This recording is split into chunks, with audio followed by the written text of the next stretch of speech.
오늘 본문의 15절에 보면 이런 말씀이 있습니다. 너희의 복이 지금 어디 있느냐? 너희의 복이 지금 어디 있느냐? 그래서 오늘 제목을 복이 어디 있느냐라고 정하고 보니까 떠오르는 말씀이 있죠. 복 그러면 생각나는 게 새해에 우리가 인사할 때 그렇게 얘기했죠. 복 많이 받으세요. 그죠? 복 많이 받으시기 바랍니다. 아멘 하시는 분이 하나도 없어요. 그럼 저하고 제게 다 돌아올 겁니다. 우리가 복 그러면 보통은 어떻게 생각되죠? 오복이 생각이 나죠. 오복이. 그래서 물론 나쁜 것 아닙니다만 이 땅에 살아가는 동안 장수, 그죠? 부귀, 강령, 유호덕, 고종명 이렇게 해서 이제 수, 부, 강령, 유호덕, 고종명 이렇게 해가지고 5개.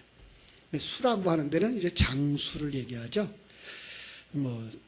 많은 사람들이 오래 사는 게 복이다라고 생각하고 있고, 오래 살면 120살까지 아무 병 없이 살아갈 수 있다라고 하는 사람들도 있는데, 참, 성경은 그런 것보다 더 중요한 영생의 삶을 장수라고 표현하고 있는 거 우리가 알 수 있습니다.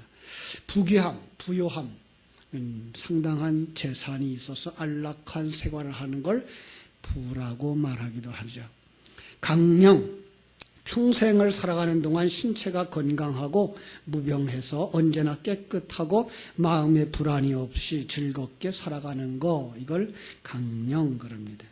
유호덕, 덕을 가지고 있다는 것, 좋은 덕을 가진 사람. 고종명, 자기 명대로 살다가 마치는 것, 자기 명대로 살다 마치는 것. 이거 다 유교가 뿌리로 가지고 있는 거죠.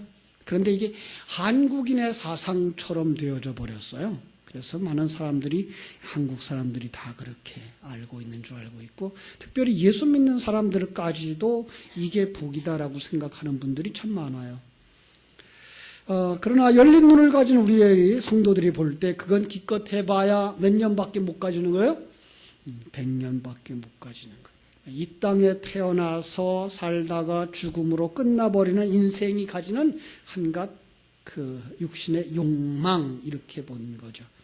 그것을 안다면 영생을 믿는 성도들 과연 어떻게 바뀌어야 될까요? 누구든지 그리스도 안에 있으면 새로운 피조물이라고 그랬는데, 그죠?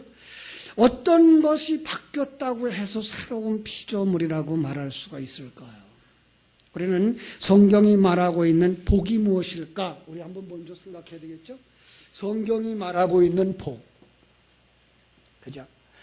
자, 이 성경에 제일 처음 이 복자가 어디쯤 나왔는지 아십니까? 성경에서 창세기 1장 22절이에요. 창세기 1장 22절에서 하나님께서 그들에게 복을 주시며 이르시되 생육하고 번성하여 여러 바닷물에 충만하라, 새들도 땅에 번성하라 하시니라. 문자 그대로 하면 이게 몇째 날인가 하면 5째 날이에요. 5째 날. 무엇을 향하여 복 주셨다고요? 바닷물에 충만할 것, 새들도 번성할 것, 물고기와 새가 돼버리래요. 그죠? 많은 사람들은 그걸 그냥 그대로 물고기와 새라고 이렇게 생각을 하는 경우도 있어요. 그런데 그보다 조금 더 다른 것은 지난주에 우리가 낮 시간 설교에서 살펴본 것처럼 5째 날은 하나님이 무엇을 만드는 날이셨다? 아들을 만드는 날. 예. 하나님이 아들을 만드는 것을 이런 그림에다 넣어 주어서 복을 주셨다라고 하는 말을 하면서 이들이 복을 주신 게 아니라 아들에게 주신 복이다라는 거 우리가 알 수가 있게 되는 것입니다. 그래서 창세기 1장 28절에 보면 사람을 만드시고 정리합니다. 그들에게 복을 주시며 하십니다. 말씀은 뭐라고 했을까요? 생육하고 번성하여 땅에 충만하라. 지금 여기에다 했던 그 축복이 그대로 누구에게 와요? 사람에게 오고 있는 것을 볼 수가 있습니다. 창세기 1장 28절에서 그렇게 말했고요. 5장으로 가면 5장 2절에 가서 남자와 여자를 창조하셨고 그들에게 창조되었던 날에 하나님이 그들에게 복을 주시며 그들의 이름을 사람이라 일컬었다. 이렇게 말씀하고 있습니다. 자, 그리고 이제 사람들 이렇게 구체적인 사람들의 이름이 나올 때에는 창세기 12장에 와서 12장 2절에 아브라함에게 복을 주시며 뭐라 그래요? 너는 복이 될지라 그럽니다. 복이 될지라. 내가 너를 복이 되게 할 거다. 전에 성경은 뭐가 된다 그랬을까요? 복의 근원이 될지라 그랬습니다. 복의 근원이 될지라. 그렇습니다. 이 복은 창조주 하나님이, 이 복이라고 하는 건 창조주 하나님이 피조물 된 사람, 하나님의 백성들에게 창조주의 그 생명을 불어넣어 주시는 걸, 그래서 그가 하나님의 생명을 가지고 살아가게 됐을 때 그것을 복, 바라크라고 했던 것을 알 수가 있습니다. 물론 넓은 의미 속에서 이 지상에 태어난 모든 것들 다 하나님에 의해서 창조되어졌고 하나님의 창조의 목적대로 살고 있기 때문에 일반적인 은총 속에 복을 받은 것 맞습니다. 그러나 그럼에도 불구하고 성경 속에서 이 복이라고 말할 때에는 바로 피조물 된 인간이 하나님의 생명을 가지고, 하나님의 생명을 가졌다는 것 자체가 무엇을까지 표현하는가 하면은 알았다는 거죠. 하나님을 알고, 하나님을 안다는 말 속에는 하나님의 계획을 알고, 하나님이 임마누엘 하신 거 알고, 하나님이 나를 만드시고 계신 것 아는 걸 갖다가 하나님을 안다라고 말하는 것입니다. 그 사람이 복 있는 사람이라는 거예요. 그리고 그것을 받아 거듭났다라고 말하고 하늘로부터 난 자라고 말하며 그것이 없을 때 그것은 아무것도 없다라는 거예요. 그냥 하나님의 생명이 없는 자는 없는 거다라고 말하고 있는 거예요. 결국은 그들은 지옥의 형벌을 받게 될 수밖에 없다고 하는 것이죠. 그렇습니다. 성경을 기록한 작업이 언제 처음 시작되었는가 하면 하나님께서 성경을 누구에게 처음 주셨어요? 모세에게. 모세에게 어떤 책을 주었을까요? 모세 오경을 주셨어요. 언제 주셨어요? 이스라엘 백성들이 애굽에서부터 나와서, 구원이죠. 출애굽이죠.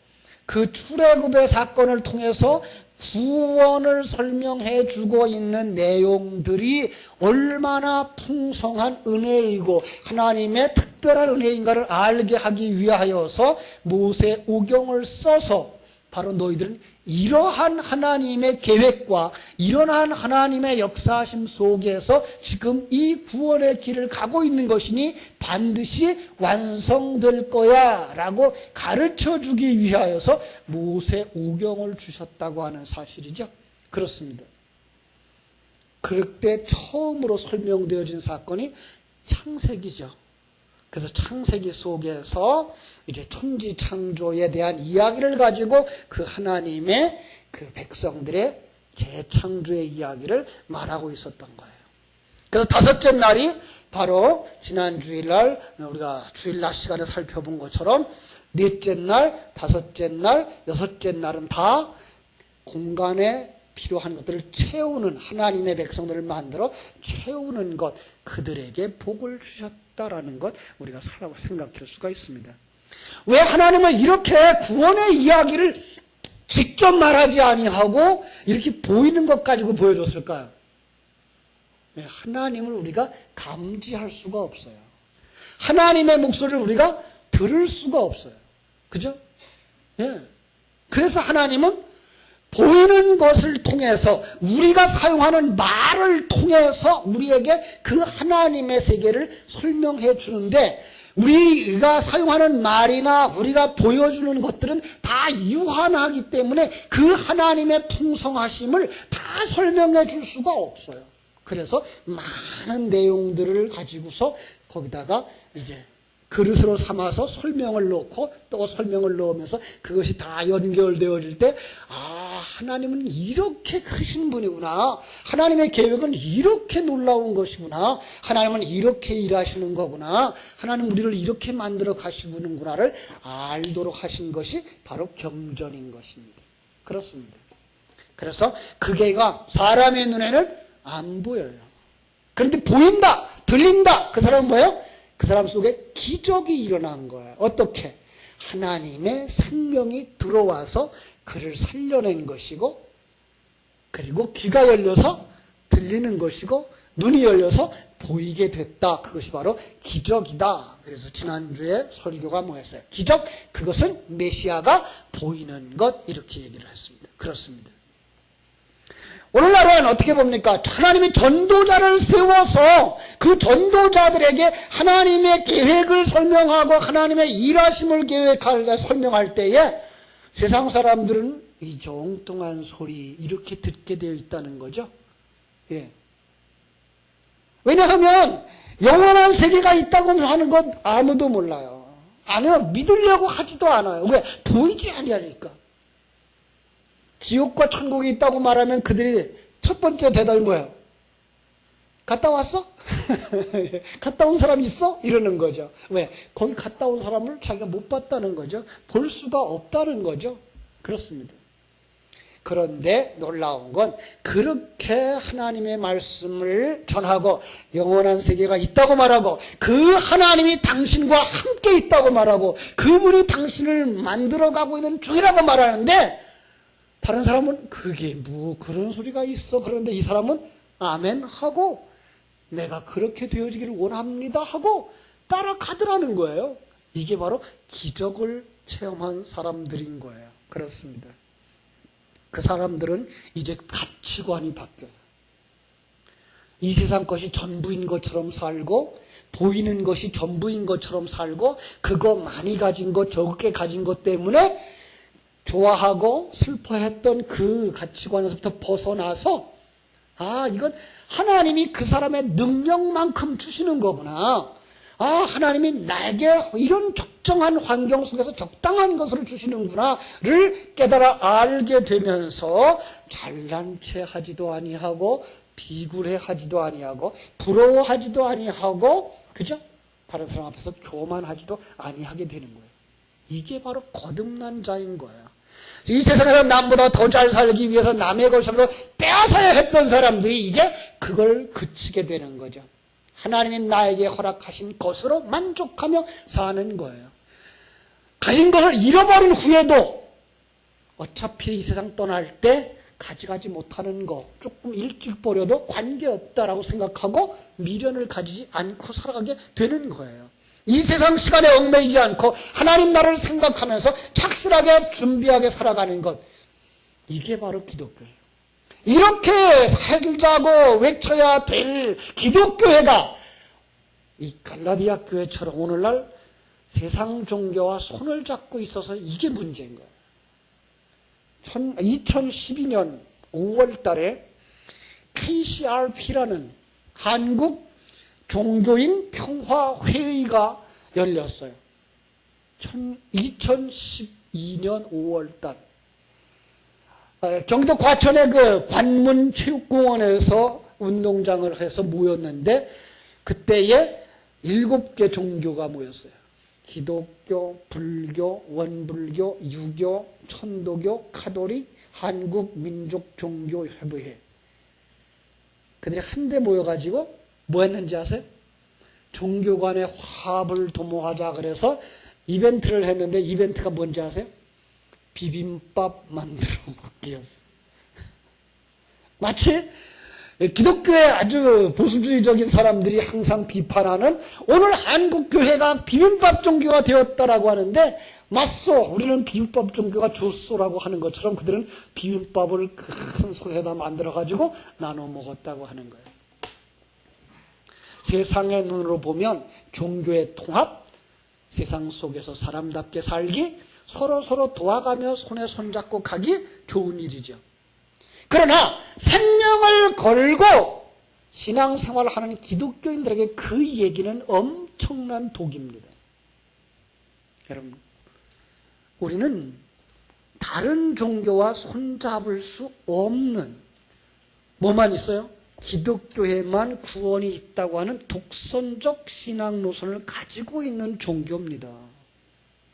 앞으로 종교법이 생기면은 이런 소리를 못 한다네요. 이게 큰일 난 얘기야, 이제 앞으로. 그러니까 모든 종교 속에다 다 집어넣겠다는 거예요. 똑같다는 거예요, 종교는. 그저 서로 자기의 추구하는 이상을 위해서 살아가다가 함께 손잡고 평화하며 살면 되는 거지, 무슨 내세가 있고 천국이 있냐라고 하는 게 바로 이 종교법을 만들고 있는 사람들의 계획인 거예요. 마치 중국의 종교법과 같은 거예요. 중국에는 기독교와 불교와 유교, 천주교회가 정부의 그 종교단체 하나로 들어가져 있습니다. 똑같습니다. 그들은 거기서 자기들만 구원이 있다고 말하지 못하게 되어 있습니다. 이걸 지금 우리 한국도 따라가려고 하고 있어서 안타까운 것입니다. 그런가 하면 요즘은 이 무슬림들이, 무슬림이죠? 뭐라 그러죠? 이슬람교. 그죠? 이슬람교가 이 한국을 침략하기 위해서 아주 계획을 세워놓고 목적지로 삼고서 쳐들어오고 있다 그럽니다. 무서운데 그걸 모르는 거예요. 그 앞에 뭐가 있는가 하면 돈이 있거든요. 그 앞에 뭐가 있는가 하면 윤리도덕적 착한 행위가 있거든요. 여러분, 그런 것 때문에 세상에 보이는 착한 행위, 보이는 이권, 이것 때문에 우리가 참다운 신앙의 그 줄을 놓쳐버리면 죽는 겁니다. 그러면 우리는 이렇게 물어봐야 되죠. 기독교인들이 말하는 복, 그것은 무엇입니까? 12절입니다. 오늘 말씀 12절부터 봅니다. 형제들아, 내가 너희와 같이 되었은즉 너희도 나와 같이 되기를 구하노라. 너희가 내게 해롭게 하지 아니하였느니라. 그 바울은 유대인입니다. 비록 이방인의 지역에서 태어났지만 엄격한 바리새파의 교육을 받고 자랐고요. 가말리엘이라고 하는 아주 훌륭한 유대인 스승 밑에서 엄격한 율법을 공부하면서 자란 사람입니다. 그런데 단지 복음을 듣고 예수를 믿는다는 이유로 이방인을 향하여서 뭐라 그래요? 형제라고 말하는 겁니다. 내가 너희와 같이 되었다는 말은 복음을 위하여 유대인인 바울이 이방인과 같이 되었다는 것입니다. 뭘 다 버린 거예요? 유대인들의 그 자랑스러웠던 전통들을 다 버린 겁니다. 여러분, 이것이 복음입니다. 저는 우리 선교사님들에게 그런 얘기를 자주 하고 있는데요. 무슨 얘기인가 하면, 우리가 선교를 하러 그 나라에 들어가면 그 나라의 문화를 바꿔놓는 것 아닙니다. 지금 그러고 있거든요. 그들에게 문화를 바꿔주고 교육을 시켜주고 그 다음에 사회적인 이기들을 다 사용해서 경쟁사회 속으로 이끌어가는 것, 그것을 복이라고 생각하고 복음이라고 생각하는데 절대로 아닙니다. 그냥 그들이 살고 있는 그 형편 속에서 예수 그리스도와 하나님에 대해서 알고 하나님이 나와 함께 하셔서 이렇게 살고 있는 것이 가장 나를 복되게 하시는 하나님의 손길이라는 것을 믿고 따라가게 해야 되는 것입니다. 바울은 그렇게 했다는 얘기입니다. 그게 지금 12절입니다. 내가 너희와 같이 되었은즉 너희도 나와 같이 되기를 구하노라. 예.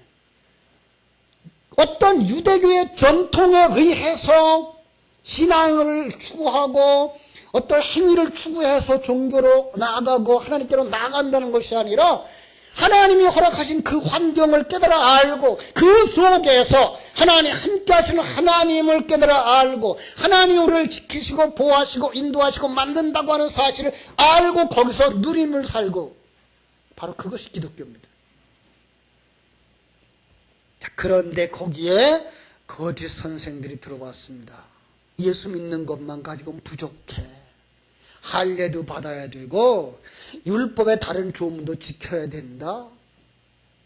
그들에게 얘기했던 건 이렇게 얘기했겠죠. 야, 기독교의 뿌리가 어딘지 알아? 그건 유대교야. 그러니까 유대교의 것을 배우고 나서 기독교로 가야 그게 정상이야 라고 했을지도 몰라요. 그래서 그들은 그걸 그렇게 추구하려고 했다는 거예요. 바울은 강조합니다. 갈라디아 교회에 참 복음을 전하였을 때에는 아무도 바울을 해롭게 하지 않았다는 거예요. 잘 받아들였다는 거예요. 13절 14절 더욱 강조합니다. 내가 처음에 육체의 약함으로 말미암아 너희에게 복음을 전한 것을 너희가 아는 바라. 너희를 시험하는 것이 내 육체에 있으되 이것을 너희가 업신여기지도 아니하고 버리지도 아니하고 오직 나를 하나님의 천사와 같이 또는 그리스도 예수와 같이 영접하였도다. 자, 복음이 전파되어지고 그 복음에 의하여서 진리를 깨달아 알면은 세상 것을 경쟁의 대상으로 두지 않는 거예요. 세상 것을 비교의 대상으로 두지를 않는 거예요. 예. 하나님의 계획 가운데 남자는 남자로, 여자는 여자로, 키 큰 사람은 키 큰 사람, 키 작은 사람 키 작은 사람 만든 거예요. 누가 만들었어요, 여러분을? 하나님이. 그러니까 이대로가 가장 좋은 거예요. 여러분 그걸 아셔야 되는 거예요. 예. 그렇게 되어질 때 바울 사도같이 키도 작고 잘생기지도 못한 그가 전하는 그 복음에 의해서 받아들였어요. 그런 기쁨으로 천사와 같이 대접했어요. 예수 그리스도와 같이 대접했어요. 심지어 뭐 했다고요? 그는 시험될 만한 걸 가지고 있었대요. 많은 사람이 그걸 갖다가 바울의 질병 이렇게 얘기를 합니다. 바울은 그 질병이 있었는데 어떤 사람은 안질이었을 거다. 여기도 그렇게 얘기하죠. 눈이라도 빼어줄만 했으니까 아마 눈이 나빴었는 보다 이렇게 말하기도 해요. 어떤 사람은 그걸 간질병이었대요. 그러니 간질병이 있었으면 얼마나 복음 전하다가 교인들이 정 떨어져서 갔겠어요. 그죠? 아주 쉬운 얘기로 세상 종교로 말하면 어떻게 해요? 김 목사가 여기서 복음 전하다가 설교하다가 여기 나도 자빠져서 침을 흘리고 그러면은 여러분 앉아서 그 설교 듣고 앉아있겠어요? 그 다음 시간 기다리겠어요? 그런데 그들은 그것을 그렇게 인정하고 있었다는 거예요. 그럴 수도 있다는 거예요. 하나님이 그를 그렇게 만드시고 하나님이 그를 지금 잘 만들어서 완성시키면 데려갈 것을 믿기 때문에 그거에 대하여 참으로 시험이 되질 않았다는 거예요. 사단은 바울 사도는 고린도 후서 12장 8절로 9절에 보면 이것을 제거해달라고 하나님께 3번이나 간절히 기도했지만 하나님이 내 은혜가 내게 족하도다. 이는 내 능력이 약한 데서 온전하여 짐이라 하셨다고 했어요. 자, 그러니까 진정한 복음을 깨달아 알면 앞에 있어서 말씀을 증거하는 자가 어떠하든지 관계하지 않는다는 거예요. 여러분, 복음에 굳게 서면 그가 앞에 서 있는 설교자가, 교회의 목사가, 장로가 혹 실수를 할지라도 하나님은 저렇게 연약한 자를 들어서 하나님의 일에 쓰시기도 하는구나를 보는 거지. 아이고 그 사람 그랬어. 그래서 그 사람과 전하는 건 아무것도 아니야. 이렇게 버리지는 않는다는 거예요.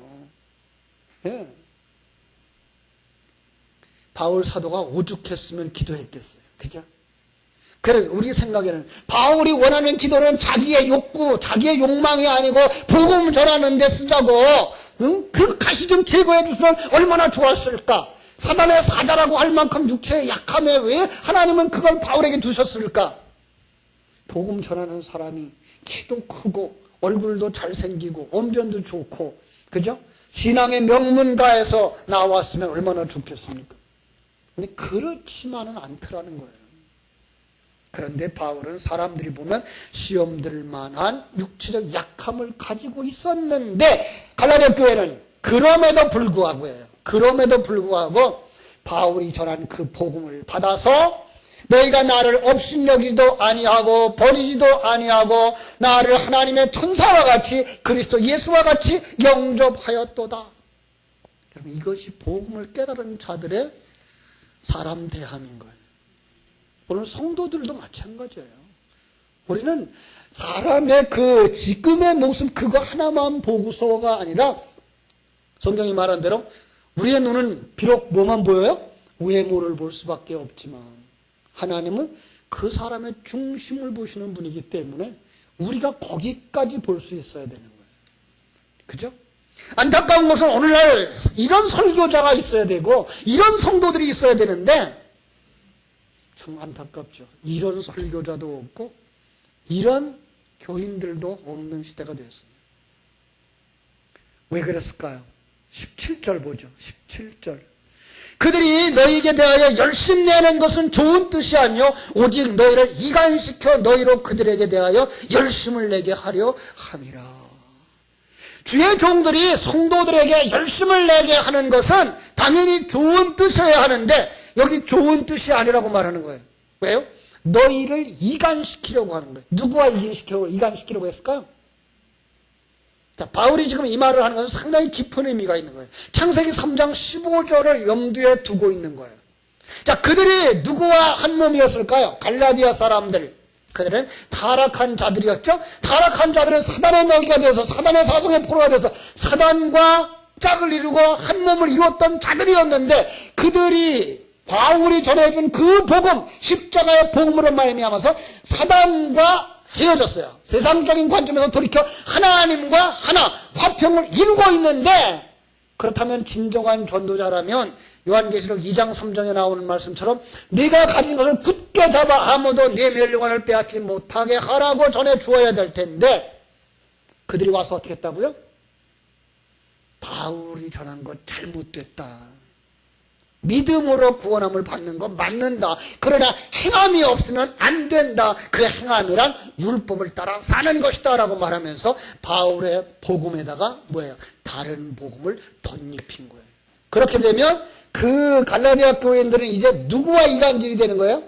하나님과 짝했던 거기에서부터 벗어나 자기 행위를 추구하는 자로 살아가게 되는데 그게가 지금 17절이 말하고 있는 거예요. 다시 한번 읽어볼게요. 그들이 너에게 대하여 열심을 내는 것은 좋은 뜻이 아니에요. 그들이 열심히 여러분에게 다가오고 있는데 성도들에게. 그런데 열심히 다가와서 자기들의 그 열심적인 행위를 가지고 그들로 하여금 행위를 이끌어내면서 어떻게 만든다고요? 하나님과 이간시키려고 한다는 거예요.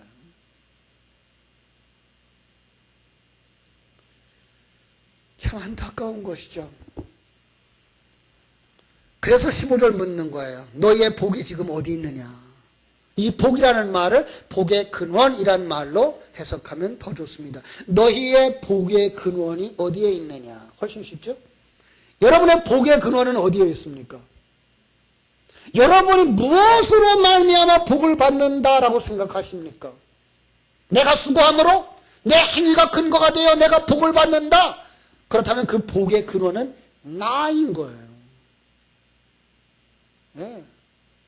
그리고 그들이 생각하는 복은 사실은 구원에 관한 영생에 관한 복이 아닌 이 지상의 것들로 가치관을 가지고 있기 때문에 지상의 복을 생각하고 있는 거예요. 창세기 12장 1절로 3절 기억하시나요? 오늘 낮 시간에도 제가 읽어드렸는데 하나님께서 이렇게 말씀하죠. 너를 본토 친척 아비집을 떠나 내가 내게 보여줄 땅으로 가라. 내가 너로 큰 민족을 이루고 내게 복을 주어 내 이름을 창대하게 하리니 너는 복이 될지라. 먼저는 뭐라 그랬다고요? 복의 근원이 될지라. 그죠?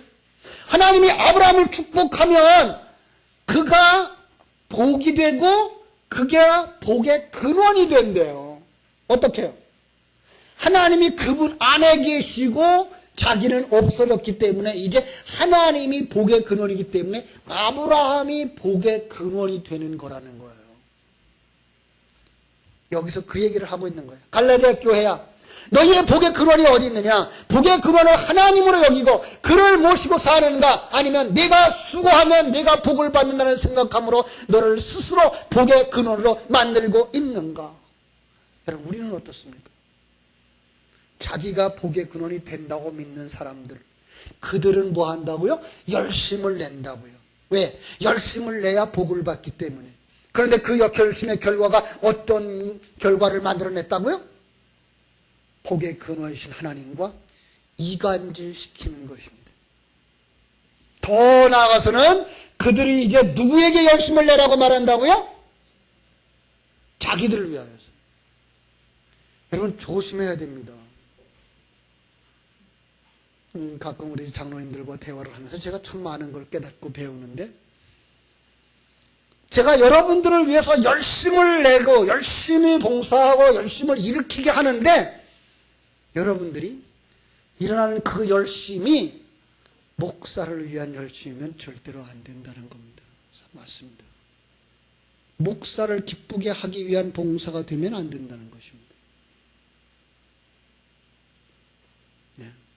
정말로 하나님을 위한 열심이어야 됩니다. 이게 18절입니다. 18절 우리 한번 같이 읽어보겠습니다. 시작.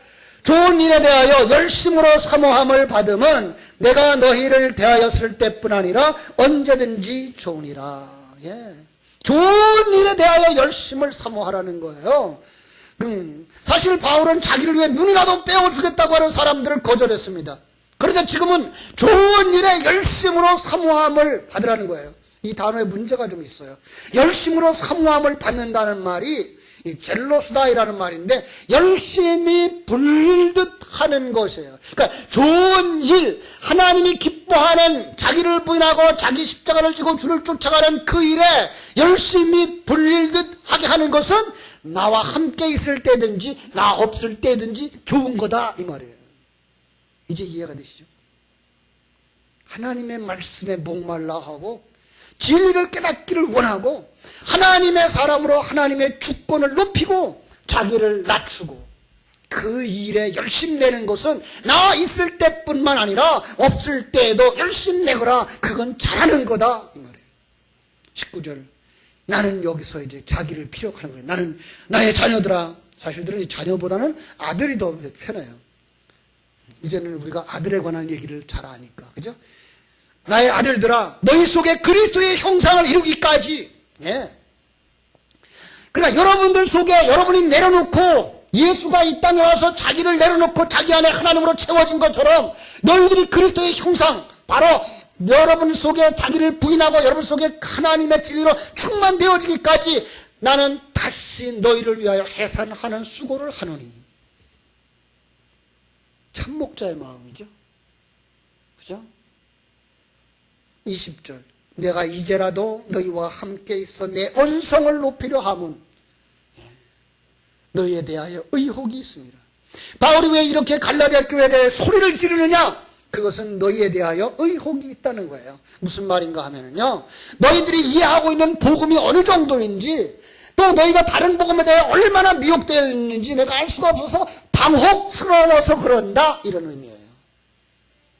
사랑하는 여러분, 저는 이 설교를 준비하는 내내 바울이 이렇게 갈라디아 교회를 향한 사랑이 있었는데 과연 내게 이 같은 열심과 열정과 사랑이 있는가? 정말로 바울 사도는 그들의 마음을 온전히 하나님께로 향하게 했는데 과연 내가 목회를 하고 설교를 하고 성도들을 돌아보는 그 마음이 정말 저들의 마음을 주님께로 향하게 하고 하나님과 함께하는 삶을 누리게 하고 하나님 앞에 승리의 삶을 살겠다고 바로 서게 하는 그 일을 하고 있는가 많이 생각해 보게 됐습니다. 그래서 이 시간에 우리 한번 같이 통성으로 한번 기도했으면 좋겠습니다. 이 마음을 주옵소서. 우리는 무엇을 복의 근원으로 삼으며 무엇을 위하여 열심을 내야 하는지 하나님 깨달아 알게 하여 주시옵소서. 우리 한번 통성으로 기도하겠습니다. 고마우신 아버지 우리 하나님, 크신 은혜와 사랑을 감사드립니다. 바울 사도는 갈라디아 교회를 향하여서 참으로 안타까워하며 그들이 복음을 떠나 곁길로 가고 있는 것에 대하여서 하나님의 참다운 생명보다 세상의 어떤 행위들에 대하여서 목매어져 가고 있는 것에 향하여서 안타까워하는 마음, 간절한 마음 가지고 목소리를 높이며 그에게 당혹해하는 그 마음 가지고 갈라디아 교회를 향하여서 너희가 어찌 그렇게 쉽게 세상 복음에 빠졌느냐, 내가 전한 것을 굳게 잡지 못했느냐, 처음 사랑을 잃어버렸느냐 라고 안타까워했었는데 아버지 하나님이여, 오늘 우리는 어떻게 오늘 복음을 깨달아 알아야 될 것입니까? 라고 묻는 자들이 되게 하여 주시옵소서. 어떻게 우리가 진정한 복음을 깨달아 알며 바로 서야 되겠습니까? 라고 묻는 자들이 되게 하여 주시옵소서. 그리고 아버지 하나님이여, 정말 하나님의 뜻이 무엇인지, 하나님이 이끌어가고자 하시는 하나님의 그 계획과 목적이 무엇인지 바로 깨달아 알고 우리에게 전해지는 진리의 말씀, 설교의 말씀이 들려질 때에 아버지 하나님이여, 무엇이 바른 길이며 무엇이 마땅히 우리가 추구해야 될 것이며 무엇이 좋은 일인지를 깨달아 하는 은혜가 우리 모두에게 있게 하여 주시기를 아버지 앞에 간절히 바라옵고 원합니다. 사랑하는 아버지 하나님이시여, 당신의 사랑하는 귀한 자들 심령 속에 하늘 생명이 충만되게 하여 주시고, 아버지 눈이 열려지게 하여 주시고 귀가 열려지게 해 주시고, 하나님의 진리로 굳게 서서 하나님의 진리를 굳게 붙들고 나아갈 수 있는 이 마지막 시대에 하나님의 자녀들이 되게 하여 주시옵소서. 우리 포리교회가 또 이렇게 아버지 진리 가운데 굳게 서서 하나님만 높이고 하나님만 위하여 하나님 나라를 소망하며 달려가는 교회가 되도록 우리 하나님 복을 내려 주시옵소서. 그거 놀라운 사랑으로 채우사 복 주시기를 간절히 소원하며 걸어가신 예수님의 이름으로 기도하옵나이다. 아멘.